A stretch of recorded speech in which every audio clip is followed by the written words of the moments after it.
Evangelho de João, capítulo 6, a partir do versículo de número 28. Evangelho de João, capítulo 6, a partir do versículo 28.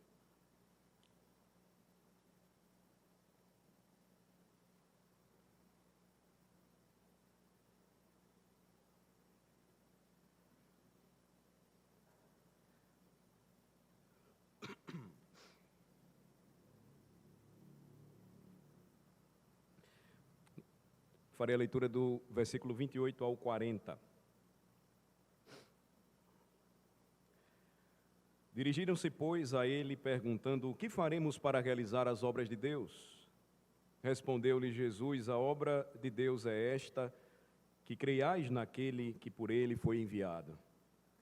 Então lhe disseram eles: que sinal fazes para que o vejamos e creiamos em ti? Quais são os teus feitos?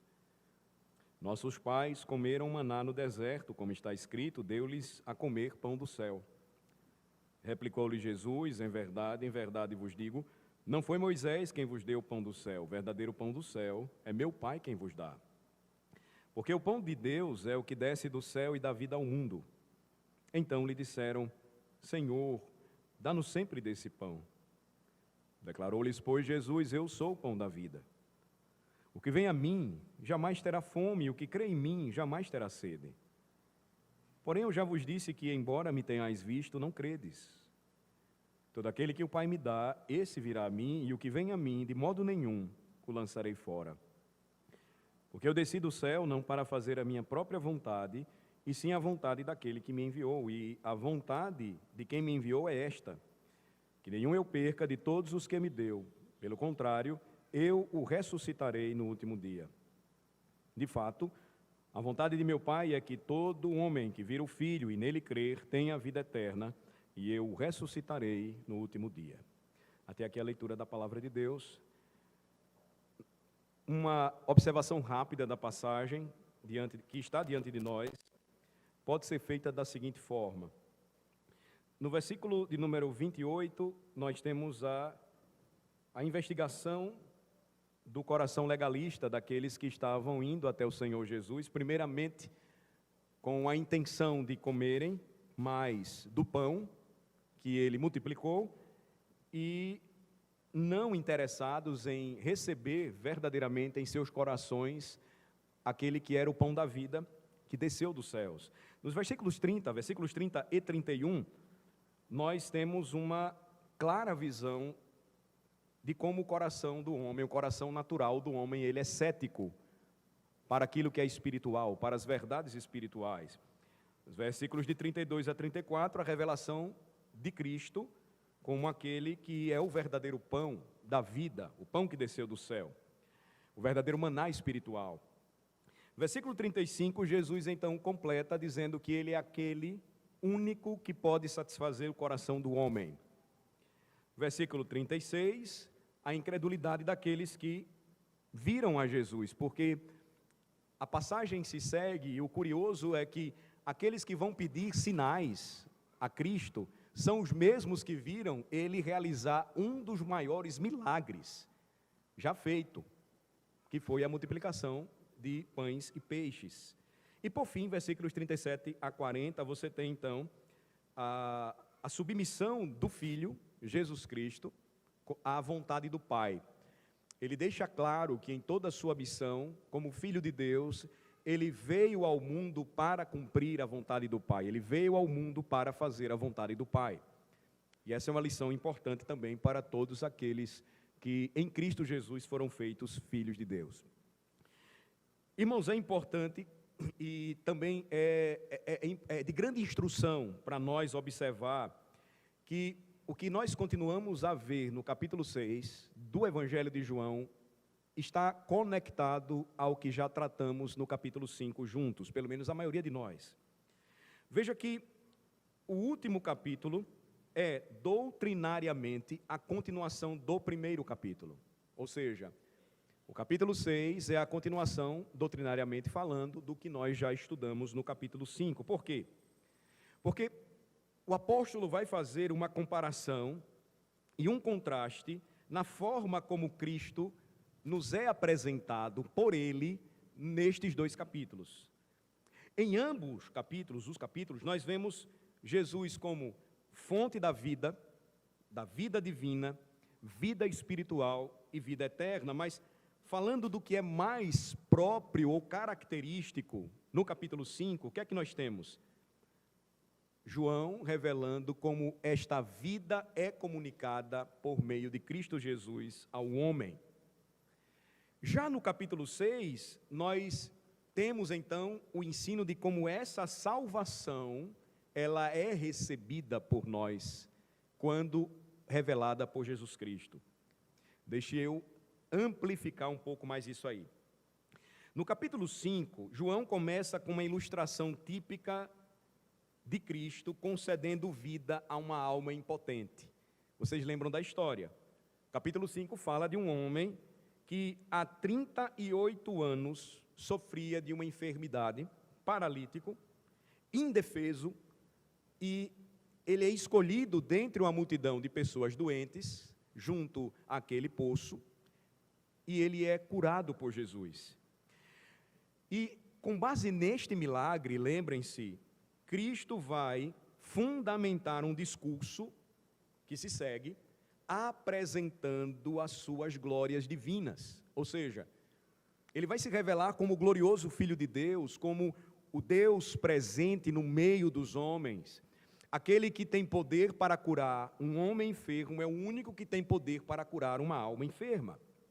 Lembrem-se, no versículo 21, o que nós lemos, no capítulo de número 5, no versículo 21, diz assim: pois, assim como o Pai ressuscita e vivifica os mortos, capítulo 5, versículo 21, confiram. Pois assim como o Pai ressuscita e vivifica os mortos, assim também o Filho vivifica aqueles a quem quer. Veja que a mesma linha de raciocínio continua até o final do versículo 26, se nós pudéssemos observar mais uma vez. A partir do versículo 21 até o versículo 26 do capítulo 5, essa mesma linha de raciocínio, ela se segue. Depois confiram. Cristo se apresenta aqui em pleno título de divindade, como aquele que é a fonte e o distribuidor de vida, ou da vida eterna, concedida soberanamente a quem o Pai quer dar. Ou seja, Jesus é a fonte da vida eterna, Jesus é aquele que dá a vida eterna a todo aquele que o Pai escolhe para a salvação. Esta é uma tônica do Evangelho de João, precisamente dos capítulos 5 e 6, é impressionante. E aquele a quem esta vida divina é concedida, conforme a ilustração, no caso daquele homem paralítico impotente, como é visto, como ele é considerado? Completamente passivo. Os que recebem a vida eterna, irmãos, se encontram nessa situação de passividade. Indefesos, eles não têm poder para fazer alguma coisa, eles não têm força natural para ir até Jesus Cristo, é Jesus que vai até ele. É Jesus quem entra no ambiente, é Jesus que olha uma multidão de doentes em um poço e escolhe apenas um e diz: eu quero curar você, esteja curado. E a cura vem. A ideia então é essa. Veja que aqueles que são alcançados pelo poder divino de Jesus, aqueles que são chamados à vida pela voz toda poderosa e criadora do Filho de Deus, conforme o versículo 25 aí do capítulo 5, eles passam a viver uma nova vida. João 5, 25, em verdade vos digo, que vem a hora e já chegou, em que os mortos ouvirão a voz do Filho de Deus, e os que a ouvirem viverão. Não há nada no caso do pecador, senão a impotência da morte, até que o profundo silêncio da morte seja quebrado pela poderosa palavra do divino vivificador, Jesus Cristo. Essa é a ideia do capítulo de número 5, e que vai então ganhando forma e poderosa aplicação no capítulo 6. A voz de Jesus então se faz ouvir na alma, até então morta, mas já não mais morta, a partir do momento que ouve a voz do Senhor. Mas notem, nada é dito sobre qualquer exame de coração, sobre qualquer exercício de consciência, sobre qualquer sentimento de necessidade, qualquer desejo de sentimento por Jesus Cristo. João vai lembrar que é simplesmente Cristo, em sua suficiência divina, falando às almas espiritualmente mortas, capacitando-as a ouvir, que produz então essa grandiosa transformação. Aí nós chegamos no capítulo 6 e Cristo é apresentado em um personagem agora bem diferente. E de acordo com isso, o pecador também o é. No capítulo 6, nosso Senhor é visto não agora em suas glórias divinas ou essenciais, mas como o Filho de Deus encarnado, aquele que veio para satisfazer as necessidades da alma humana, aquele que veio para ser o pão da vida, porque desceu do céu para alimentar as almas famintas. No capítulo 6, Jesus é contemplado desse modo. Observem, no versículo 27, como o Filho do Homem. Capítulo 6, versículo 27. Trabalhai não pela comida que perece, mas pela que subsiste para a vida eterna, a qual o Filho do Homem vos dará, porque Deus o Pai o confirmou com o seu selo. Observem também o versículo de número 53. Respondeu-lhe Jesus: em verdade vos digo, se não comerdes a carne do Filho do Homem e não beberdes o seu sangue, não tendes vida em vós mesmos. Veja como Jesus então agora é contemplado no capítulo 6, como o Filho do Homem. E agora nós temos a visão de Cristo assumindo também um lugar de humilhação. Ele desce do céu. Esta expressão é importante, irmãos, no Evangelho. Descer do céu significa que Jesus vem, porque o Pai intervém para a salvação de seu povo eleito, mas também significa que descer do céu implica dizer que Jesus Cristo, o Filho de Deus, abdicou da sua glória, esvaziando-se da mesma, para se fazer homem e tornar-se obediente até a morte e morte de cruz. Não esqueçam disso. Versículos 33, 38 e 51 falam sobre isso. Versículo 33, porque o pão de Deus é o que desce do céu e dá vida ao mundo. Versículo 38, porque eu desci do céu não para fazer a minha própria vontade, e sim a vontade daquele que me enviou. E versículo 51, eu sou o pão vivo que desceu do céu. Se alguém dele comer, viverá eternamente. E o pão que eu darei pela vida do mundo é a minha carne, é a minha vida. Veja, se nada disso fosse verdadeiro para nós, a morte implicaria apenas para nós em desespero, angústia e sofrimento eterno. Mas porque tudo isso faz sentido para nós, até mesmo a morte nos lembra que há uma esperança de ressurreição para todo aquele que vem a Cristo e crê nele, porque tem a vida eterna. E ele precisava descer do céu para tornar tudo isso possível. Como tal, Cristo é conhecido como aquele que se tornou o objeto do desejo de todo aquele que almeja, busca e clama por salvação. Ele se revela como um pão.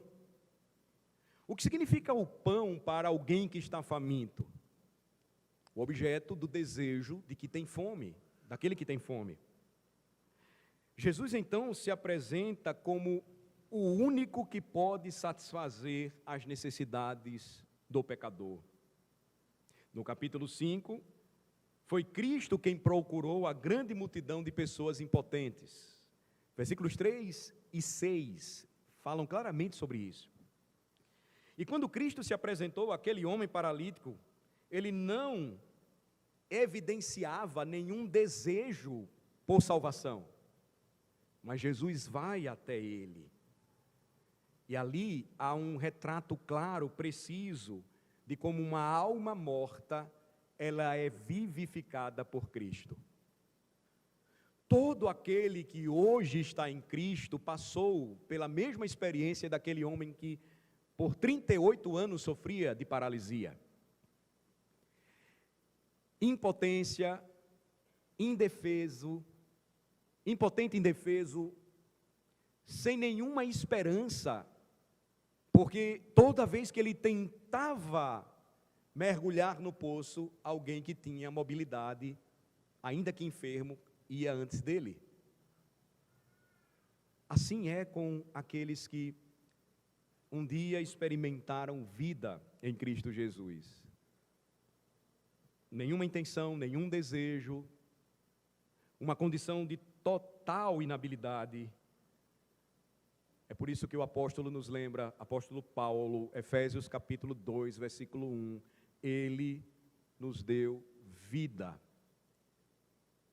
estando vós mortos em seus delitos e pecados. Ele vos deu vida estando vós mortos em seus delitos e pecados. Mas aí no capítulo 6, o contraste, irmãos, é muito claro, é perceptível. Veja o versículo 2, por favor. Seguia-o numerosa multidão, porque tinha visto os sinais que ele fazia na cura dos enfermos. Versículo 24. Quando, pois, viu a multidão que Jesus não estava ali, nem os seus discípulos, tomaram os barcos e partiram para Cafarnaum à sua procura. E o versículo 25, e tendo encontrado no outro lado do mar, lhe perguntaram, mestre, quando chegaste aqui? Veja que agora você percebe o contraste entre o capítulo 5 e o capítulo 6. No capítulo 5, Jesus vai à multidão, Jesus procura a multidão. No capítulo 6, agora, há um desejo evidente da multidão por ele. Não obstante o motivo indigno da motivação desse desejo. É claro, o texto vai nos mostrar que o que os move até Jesus não era uma necessidade espiritual. Mas esse contraste nos oferece uma ilustração verdadeira. Por que eu estou dizendo isso? Ele indica a importância de, quando lemos o Evangelho de João, procurar observar essas relações no fluxo do texto, à medida em que nós vamos lendo capítulo por capítulo, nesse caso aqui, capítulo 5 e capítulo 6. Veja que, como introdutoriamente falei, o último capítulo, ele oferece uma continuação do primeiro, ou seja, o 6º é a continuidade do 5º capítulo. E eu quero dizer com isso, irmãos, que essa ilustração que nos é oferecida estabelece uma ordem doutrinária acerca de uma preciosa verdade a respeito da doutrina da salvação. Nos oferece os dois lados do nosso Salvador, suas duas naturezas, divina e humana, que não podem ser separadas. Elas estão unidas para sempre. E, como sempre, o divino vem em primeiro lugar, depois o humano. No capítulo 5 temos o poder vivificador de Cristo, exercido de acordo com sua prerrogativa soberana. No capítulo 6, a ilustração dos efeitos disso, em uma alma já vivificada. Ela vai ao seu encontro, ela vai à procura de Jesus. Num deles, Cristo se aproxima da alma morta, no outro, a alma morta agora vivificada busca Cristo. E aí, quando desenvolvemos essa ilustração da verdade em João 6, percebemos como o Espírito Santo de Deus seguiu a mesma ordem que em João 5. Cristo também aqui opera um milagre naqueles que tipicamente retratam os personagens doutrinários que estão em vista. Estes já são pecadores vivificados, mas que ainda não foram salvos. Pois, ao contrário da velocidade, existe um lado humano na salvação, bem como um lado divino. E o que é proeminente aqui que nos é apresentado nesta sessão de João capítulo 6, uma multidão com fome. E é óbvio que a força e precisão dessa ilustração, que mostra a condição de uma alma que acabou de ser vivificada, ela então passa a ser ensinada pelo apóstolo. Assim que a vida divina é transmitida à alma do homem, o que acontece? Uma agitação interior. O que acontece? Um sentimento de necessidade é despertado. O que acontece é a vida se voltando para a sua fonte, tal como a água procura sempre o seu próprio nível. É por essa razão que a ilustração é divinamente adequada, pois há poucas coisas das quais estamos mais conscientes do que quando somos atacados pelas dores da fome, quando a fome aperta em nosso estômago.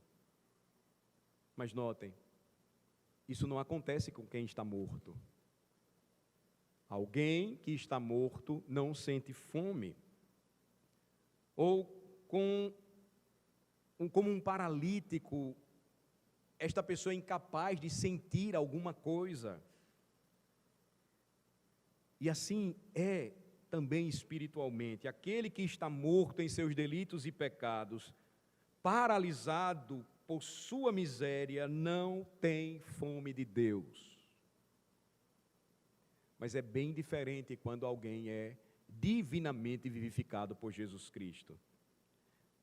O primeiro efeito, irmãos, da vivificação é que a pessoa vivificada desperta para a consciência de que necessita do pão da vida.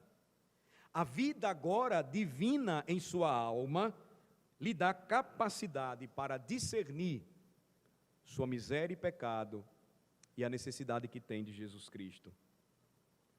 Notem também que o que se segue nesta sessão, segunda sessão do capítulo 6 do Evangelho de João, é a mesma linha doutrinária da verdade que posteriormente nós vamos observar. Nós vemos aqui os discípulos em meio às trevas, em meio a uma tempestade, remando em direção ao lugar da consolação. E você deve lembrar, ali nós temos também uma ilustração bem clara e viva de como uma alma recém-vivificada, ela é despertada pelo fato de que existe um Senhor poderoso que cuida de seu povo e controla toda a situação. Aquela passagem nos lembra de que, ainda que os ataques ferozes de Satanás venham contra nós, semelhantes aos mares revoltados e bravos, existe um porto de descanso, porque Cristo, caminhando sobre as águas, está indo em direção de seu povo. As tempestades tentam nos afogar, mas existe aquele que se aproxima de nós e diz: sou eu, não tenham medo. São verdades, irmãos, impressionantes, porque a tempestade, quando passa, o porto desejado, ele é alcançado, e a próxima coisa que vemos é Cristo e os discípulos em Cafarnaum, que significa lugar de consolo. E assim, ao alimentar a multidão faminta, ao libertar os discípulos do mar tempestuoso, nós encontramos ilustrações abençoadas e maravilhosas de Cristo, encontrando o seu povo, satisfazendo a necessidade consciente de suas almas que foram anteriormente vivificadas. Observem o texto então e vamos seguir. No versículo de número 28, dirigiram-se, pois, a ele perguntando: que faremos para realizar as obras de Deus? Esta questão parece ser a linguagem de homens que foram impressionados ou despertados por um tempo, mas que ainda estavam na escuridão a respeito do caminho para chegar ao céu. Eles podem ter sentido, talvez, que estavam no caminho errado. Eles podem ter sentido que algo lhes era exigido, mas o que era esse algo? O versículo 28 nos diz que eles não sabiam. Eles estavam supondo que deveriam fazer alguma coisa, que deveriam fazer algum trabalho, mas a grande verdade é que eles ainda permaneciam ignorantes quanto à salvação. O versículo 28 revela a velha justiça própria do homem natural, que está sempre ocupado com seus próprios afazeres, com suas próprias ações.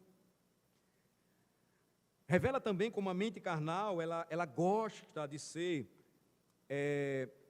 elogiada. A mente carnal, ela fica lisonjeada quando conscientemente faz alguma coisa para Deus.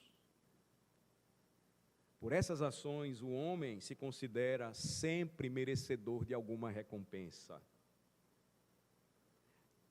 E ele considera a recompensa não da graça, mas a recompensa da dívida. Eu fiz alguma coisa, eu mereço receber algo em troca. O homem procura colocar Deus na humilhante posição de devedor para com ele, e este é um grande problema do evangelho que, sendo falso, ensina que o homem precisa fazer algo para ser salvo. E observem como esse tipo de atitude, ela permanece sendo orgulhosa e ela é ultrajante para o Deus Todo-Poderoso, porque rouba a sua glória. Capítulo 5, Jesus revela a sua glória divina. O homem não tem capacidade de ser salvo. Eu sou o Salvador do homem. Aquela multidão experimentou tantas coisas, viu quem era que estava no meio deles, e agora no versículo 28, procuram saber o que precisariam fazer, o que precisavam fazer para realizar as obras de Deus.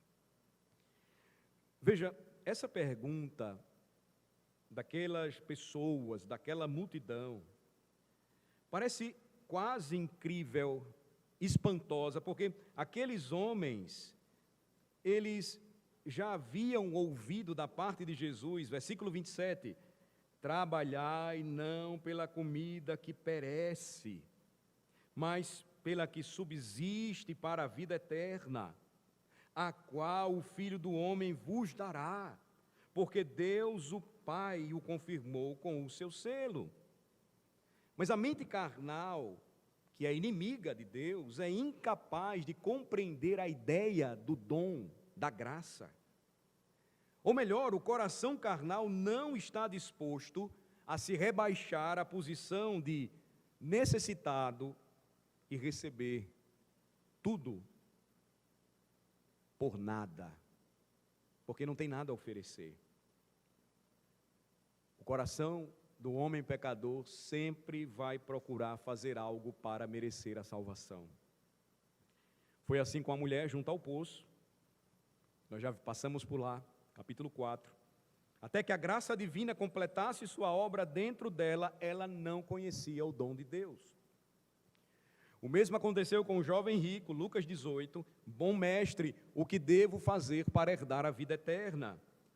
O mesmo aconteceu com os judeus, tocados pela pregação poderosa de Pedro no dia de Pentecostes, Atos capítulo 2, o que faremos agora, irmãos?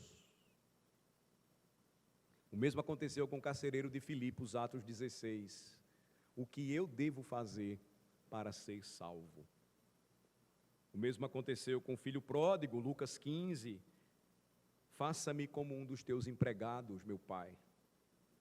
Meus irmãos, Deus e o homem são sempre os mesmos, onde quer que os encontremos. O homem natural nunca vai buscar sozinho as coisas de Deus. Vejam a resposta de Jesus no versículo 29. Respondeu-lhe Jesus, a obra de Deus é esta, que creiais naquele que por ele foi enviado. Veja como Jesus responde de forma paciente,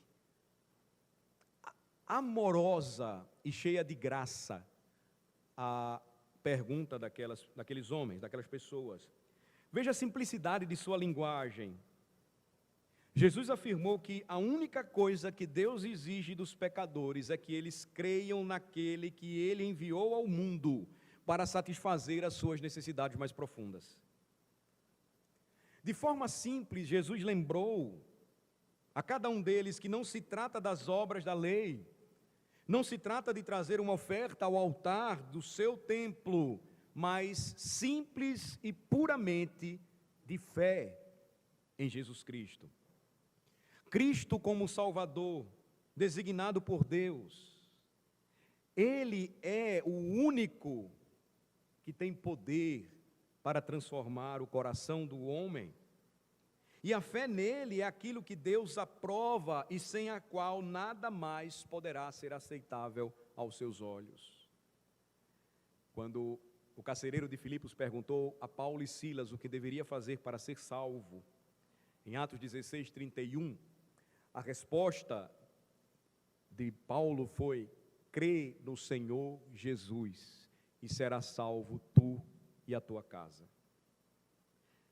Veja que a resposta é simples, mas ao mesmo tempo poderosa.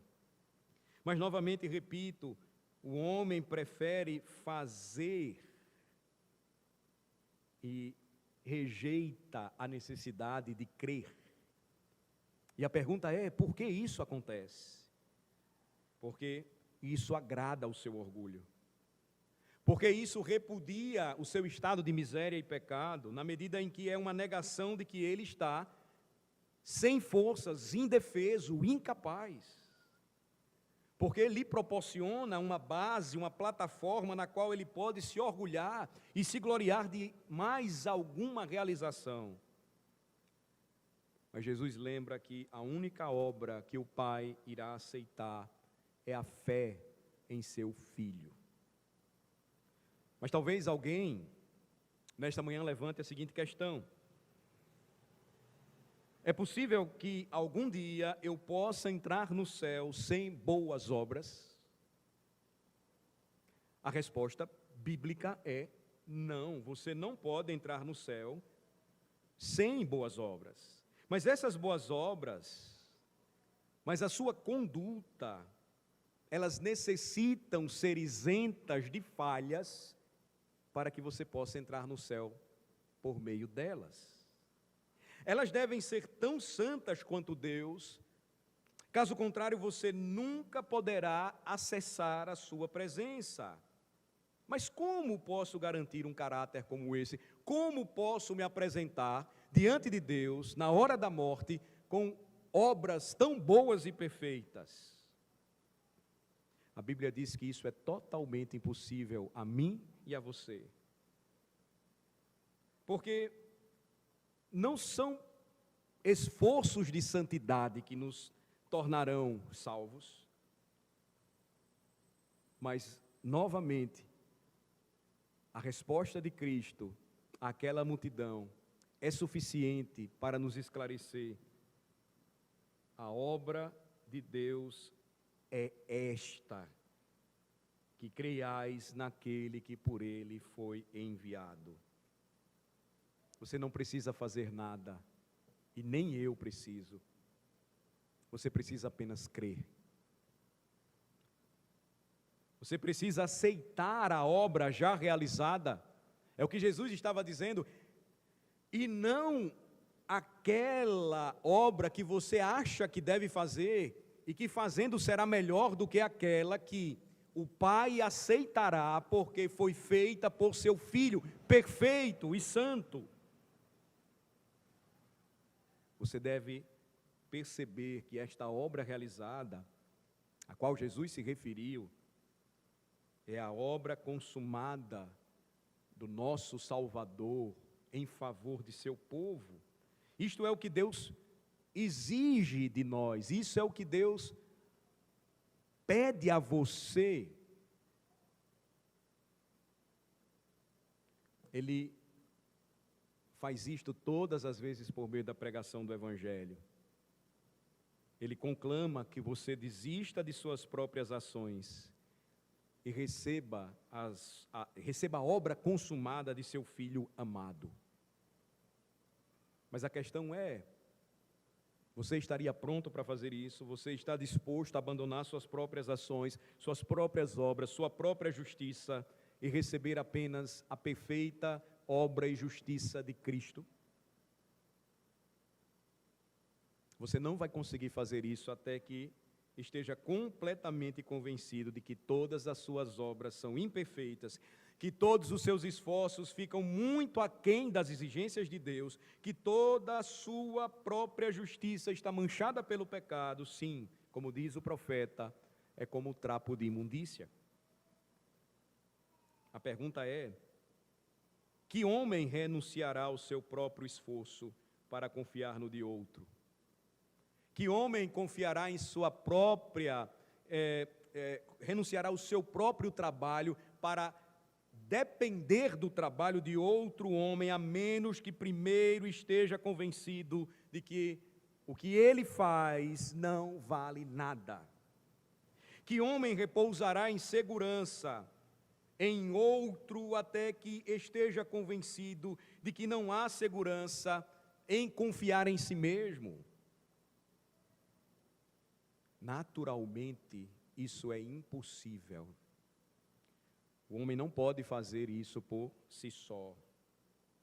É onde Jesus lembra, é necessária a obra de Deus. É o poder convincente do Espírito Santo e somente o seu poder que leva o pecador a renunciar às suas próprias obras e se apegar ao Senhor Jesus para a salvação. Eu queria insistir solenemente nesta manhã mais uma vez sobre isso. A obra consumada de Cristo é a única rocha sobre a qual sua alma pode descansar para a vida eterna.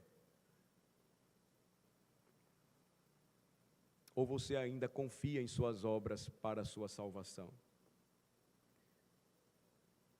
Se ainda você continua confiando nelas, você permanece perdido e estará eternamente perdido, pois a boca do Senhor disse isso: aquele que não crer será condenado. João 3, quem crê no Filho tem a vida. Todavia, ou entretanto, aquele que não crê não tem a vida, mas sobre ele permanece a ira de Deus.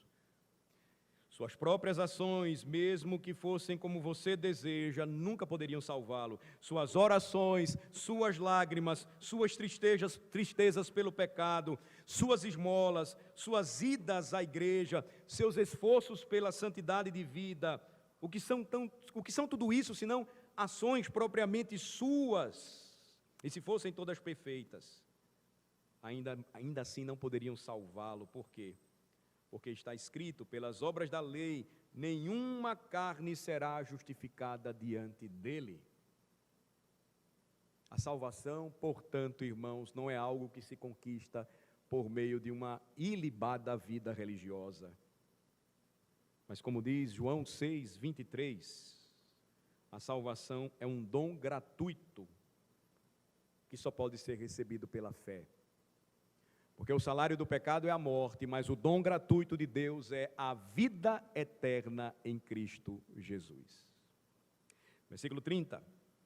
Então lhe disseram eles: que sinal fazes, para que o vejamos e creiamos em ti? Quais são os teus feitos? Veja onde termina todo o esforço humano por realizar suas próprias obras para alcançar salvação: incredulidade. Veja aqui, obras de incredulidade são reveladas. Veja quão difícil é e até mesmo impossível para o homem natural, por si só, aceitar a obra de Cristo, sua obra consumada pela fé simples.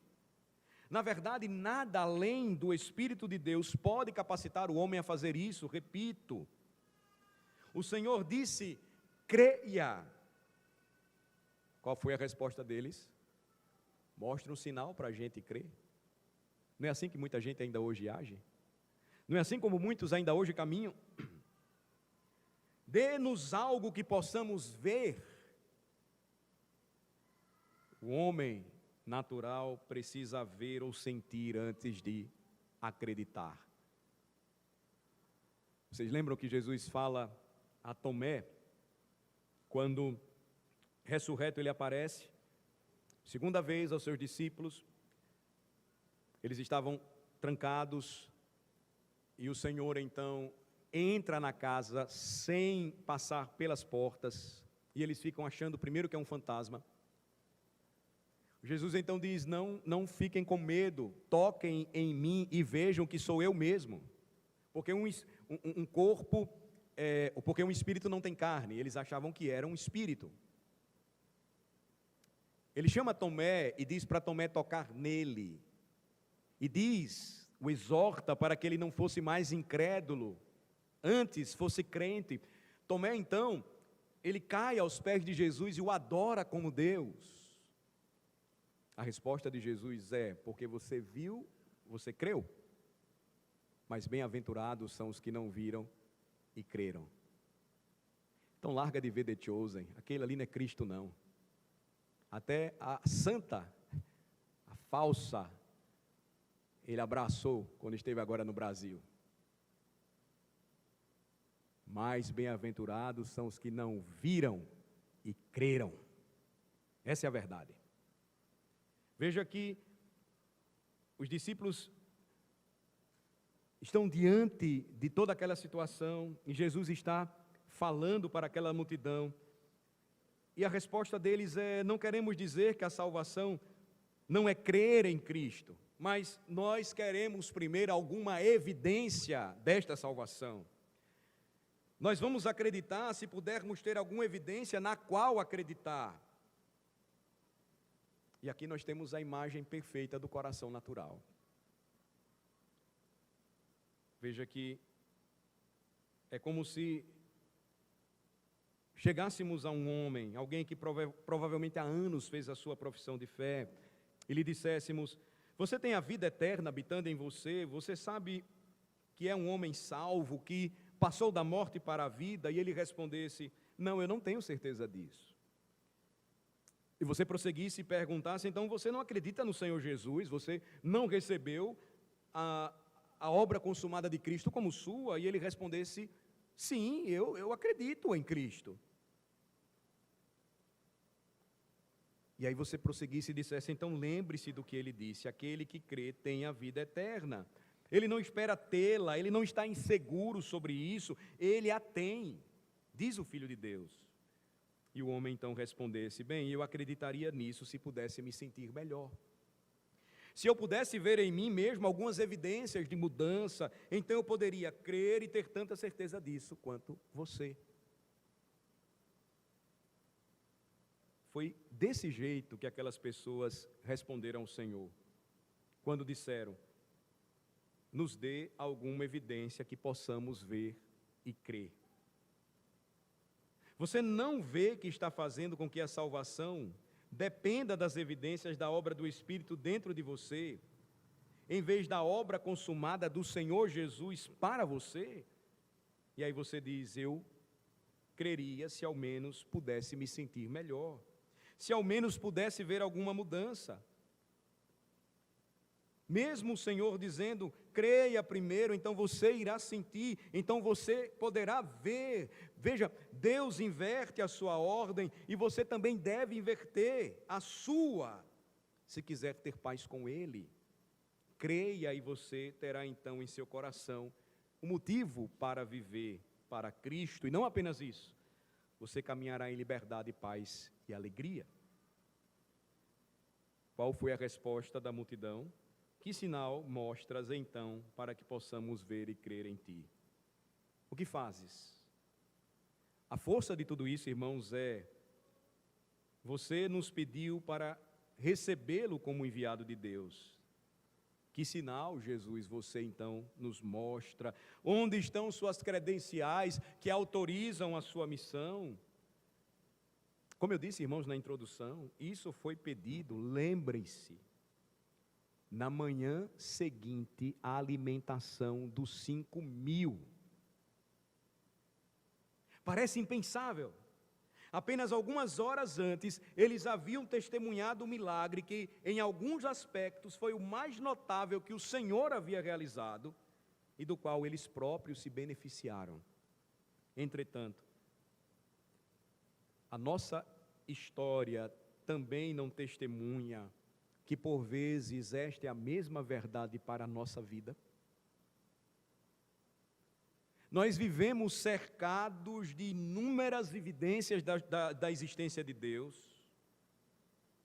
Nós carregamos uma centena de demonstrações disso em nós e também nas outras pessoas, e ainda assim, quantas vezes perguntamos que provas temos de que Deus existe?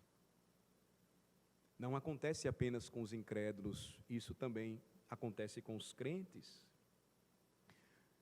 Quando desfrutamos de inúmeras provas de seu amor e fidelidade, quando temos testemunhado da sua mão libertadora inúmeras vezes, mas quando alguma nova provação nos sobrevém, algo que perturba completamente nossos planos, nós experimentamos uma remoção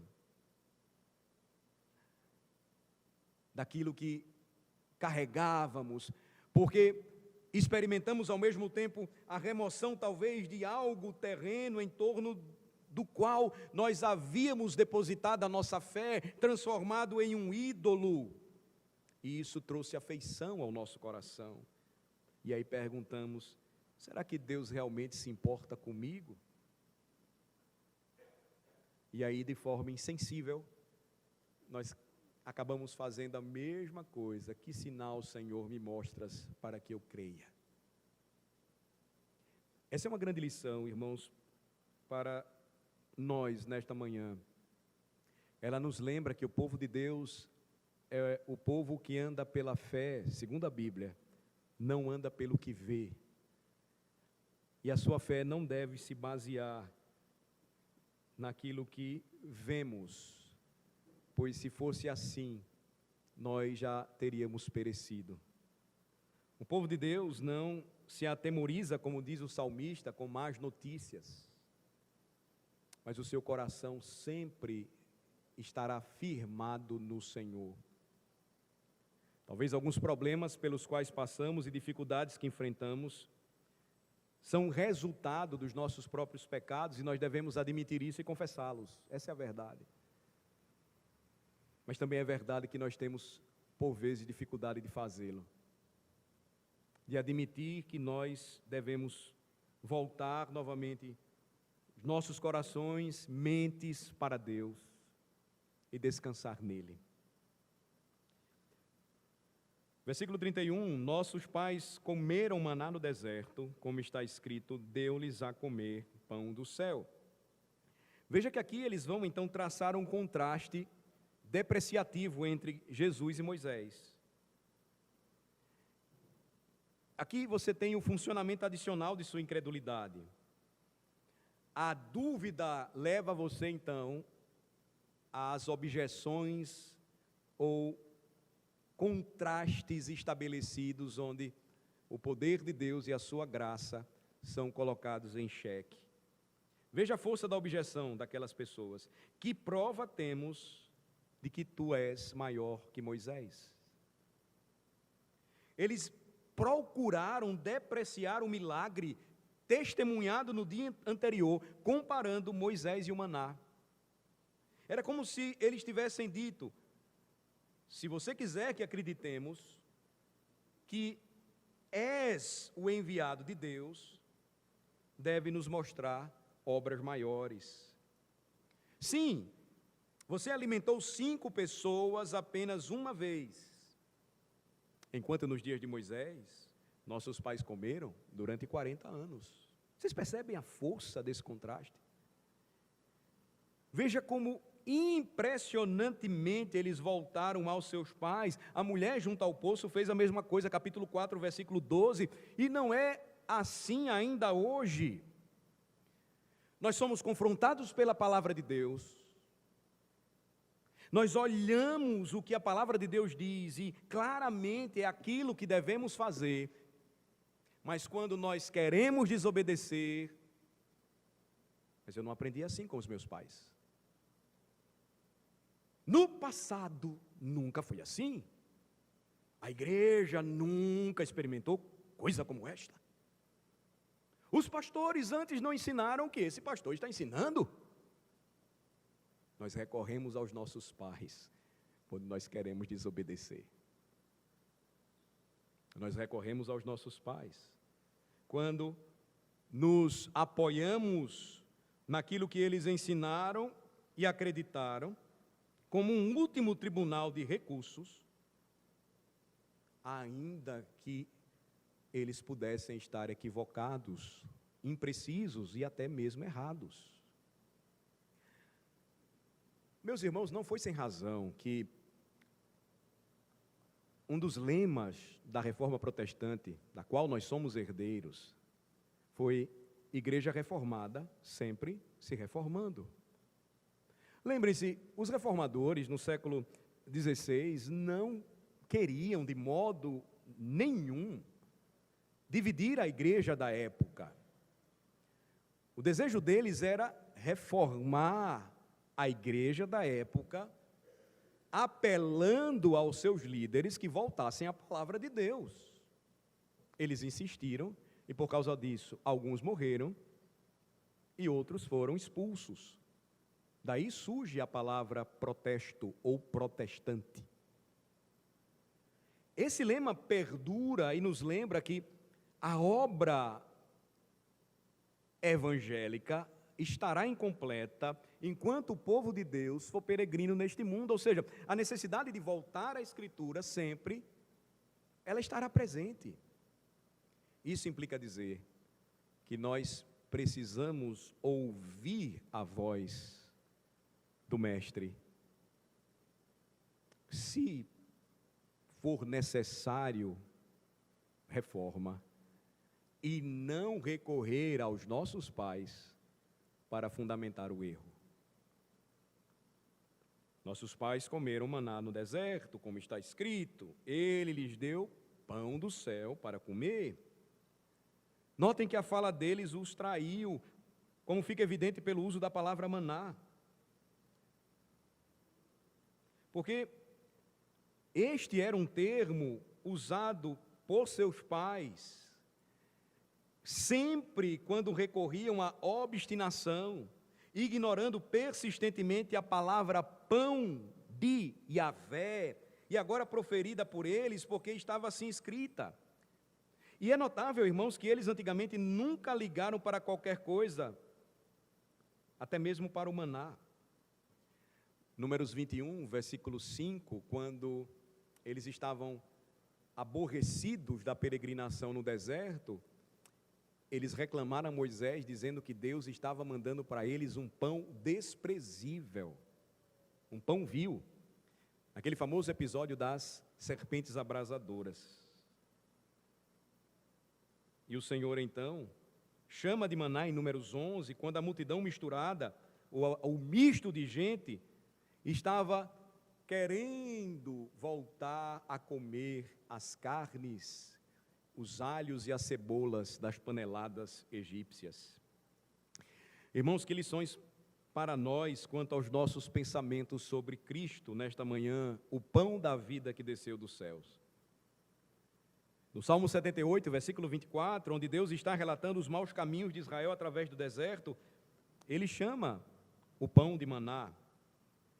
Mas no Salmo 105, versículo 40, onde todas as suas misericórdias passam em revista, clamando por louvor, esse alimento é chamado de pão.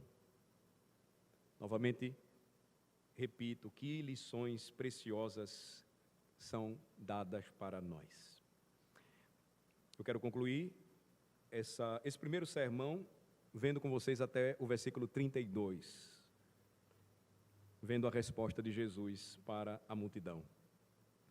Replicou-lhe Jesus, em verdade vos digo, não foi Moisés quem vos deu o pão do céu, o verdadeiro pão do céu é meu Pai quem vos dá. Com uma boa razão, nosso Senhor poderia ter se afastado desses rebeldes insultuosos. Ele poderia tê-los deixado sozinhos, tê-los deixado morrer de fome. Mas lembrem-se, a graça estava nele. E ele tinha no coração o interesse por aquelas almas em rebelião, assim como também tem interesse por nós. E mais uma vez, então, com maravilhosa compaixão, Jesus vai falar para eles do dom do Pai, o único que poderia satisfazer as suas necessidades mais profundas, satisfazer as necessidades de suas almas. Veja que ele lembra aqui as palavras do salmista, Salmo 103, ele não nos tratou segundo os nossos pecados, nem nos recompensou segundo as nossas iniquidades. Se Jesus fosse agir sem misericórdia com aqueles homens, quando eles perguntaram: que faremos para realizar as obras de Deus e que sinais, ou que sinal fazes para que o vejamos e creamos em ti, ou quais são os teus feitos? Jesus poderia lhes dar a recompensa merecida por suas obras. Mas em vez de se afastar, desgostoso, pela ingratidão e incredulidade daqueles homens, ele continua a cuidar deles e a ensiná-los, do mesmo modo que ele faz conosco sempre. E isso, meus irmãos, deveria nos deixar profundamente agradecidos, porque esta preciosa promessa e o cumprimento diário desta promessa em nossas vidas é real. Nunca te deixarei, jamais te desampararei. Estarei convosco todos os dias, até a consumação do século. O erro daqueles judeus deve servir de um aviso para nós. Eles pensaram que Moisés lhes deu o maná, mas Jesus os lembra, foi Deus e não Moisés que fez descer pão do céu. Moisés foi apenas um humilde instrumento nas mãos de Deus, e eles deveriam ter olhado através do instrumento para Deus, mas o olhar deles pousou, como sempre pousará o olhar humano e natural, nas obras dos homens, nos feitos dos homens, esquecendo-se de Deus. O Senhor Jesus aqui nos leva a olhar além do instrumento humano para Deus. Ele diz: Moisés não deu a vocês aquele pão, mas meu Pai. E nós vivemos tanto presos ao que podemos ver, ao mundo exterior, que quase esquecemos que existe algo além. Tudo o que contemplamos aqui é apenas o caminho para que o que os nossos olhos não viram, nem os nossos ouvidos ouviram, nosso coração possa crer. Todos os dons e bênçãos temporais que recebemos, jamais esqueçamos, irmãos, são apenas o dedo do Pai acenando-nos para dentro do santuário interior. É como se Ele estivesse nos dizendo: se minhas obras são tão belas, se minhas dádivas são tão preciosas, se minhas pegadas são tão gloriosas, o que sou eu para vocês? Assim deveríamos sempre olhar através da natureza para o Deus que criou todas as coisas. Assim desfrutaremos dos dons de Deus quando eles nos conduzirem até Ele. E então não faremos mais ídolos. E assim não correremos mais o risco de sermos castigados por isso. Tudo na natureza e na providência nada mais é do que o Moisés entre nós e Deus, instrumento para a promoção da glória de Deus. Salmo 19, os céus proclamam a glória de Deus e o firmamento anuncia as obras de suas mãos. Não sejamos como os judeus de antigamente, tão envolvidos com Moisés, a ponto de esquecer aquele que é maior que Moisés, de onde todos.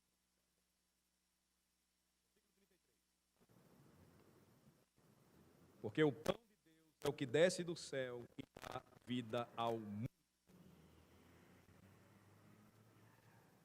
Veja que, na sequência da resposta de Jesus, ele revela aos homens que a provisão do Pai para um mundo caído foi enviar do céu o seu único filho.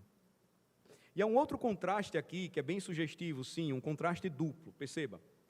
O maná não tinha poder para afastar a morte. Lembrem-se, a geração do maná morreu no deserto. Deus disse: por sua obstinação e rebeldia, vocês não vão acessar a terra prometida. Não é verdade?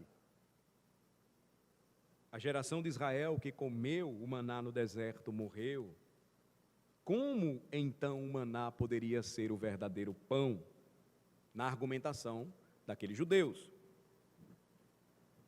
Jesus prossegue então e afirma que ele é o pão verdadeiro, pois ele é o autor da vida, ele é aquele que concede a vida. Mas, novamente, o maná era apenas para Israel, nenhum outro povo no deserto, os amorreus, por exemplo, comeu do maná, pois ele caía apenas num acampamento israelita, mas o verdadeiro pão dá vida ao mundo. Veja, o mundo aqui não inclui uma salvação universal, mas o mundo aqui inclui o propósito de Deus de alcançar nações, tribos, povos, raças, línguas, gente de toda parte espalhada por toda a terra. Cristo é aquele que concede vida aos descendentes eleitos da raça de Adão. Ele não vai conceder vida a cada descendente de Adão, mas àqueles a quem Deus escolheu. Veja que o Senhor está usando intencionalmente uma palavra para lembrar que Cristo alimentaria além dos limites de Israel. Vocês estão questionando a minha obra, em outras palavras, mas ele responde de uma forma preciosa. Vocês estão dizendo que o nosso povo judeu comeu maná por 40 anos no deserto? Pois bem, o verdadeiro pão que desce dos céus e dá vida ao mundo vai alimentar eternamente uma multidão incontável de gente eleita e salva por minha graça. Porque o pão de Deus é aquele que desce do céu e dá vida ao mundo. 3 expressões diferentes são usadas por Jesus nesta passagem, cada uma tendo um significado ligeiramente variado. Juntas servem para revelar a plenitude e bem-aventurança deste título. No versículo 32, ele fala de si mesmo como o verdadeiro pão do céu. Verdadeiro fala daquilo que é real, genuíno, satisfatório, celestial. Do céu é uma referência a esse caráter espiritual. É o pão da vida que desceu do céu. Versículo 33, ele fala de si mesmo como o pão de Deus, o que denota que ele é eterno, divino. No versículo 35, ele diz: eu sou o pão da vida. Jesus é aquele que dá a vida, é aquele que nutre e sustenta a vida humana. Irmãos, que preciosa e rica passagem temos diante de nós, para nos lembrar que o único que pode satisfazer plenamente a nossa alma é Jesus Cristo. Nenhum pão oferecido neste mundo fará isso. Nenhuma obra que realizemos fará com que a nossa alma viva seja sustentada e nutrida por Cristo. É necessário que creamos nele como ele se revela, porque nós não precisamos ver nada de sua parte. O que ele já realizou e fez, está revelado na criação e de forma especial revelado em sua palavra, e nós devemos crer nisto para que tenhamos vida e sejamos salvos. Se Deus permitir, no próximo domingo nós concluímos o estudo, análise e aplicação desta preciosa sessão, caminhando dos versículos 34 ao 40. Vamos orar. Senhor, nós te louvamos por tua palavra, nós te exaltamos pela preciosa mensagem celestial revelada nela, de que Jesus Cristo é o pão da vida que desceu dos céus, e Ele é o único que pode satisfazer as necessidades mais profundas da nossa alma. Senhor, ajuda-nos a não confiar em nós mesmos ou em nossas obras, ajuda-nos a entregarmos as nossas vidas inteiramente àquele que é o verdadeiro alimento espiritual e que sacia as necessidades mais profundas da nossa vida. Ajuda-nos, Senhor, a confiar e a descansar inteiramente naquele que desceu dos céus para poder salvar o seu povo e se apresentou de uma maneira tão simples e ao mesmo tempo poderosa, especial. Lembrando que assim como necessitamos do pão de cada dia, oramos por ele para o nosso sustento, nós devemos lembrar que não só de pão viverá o homem, mas de toda palavra que procede da boca do nosso Redentor. Abençoa-nos, Senhor, e que a tua palavra, que não volta vazia, produza os frutos tão necessários para as nossas almas, em nome de Jesus. Amém.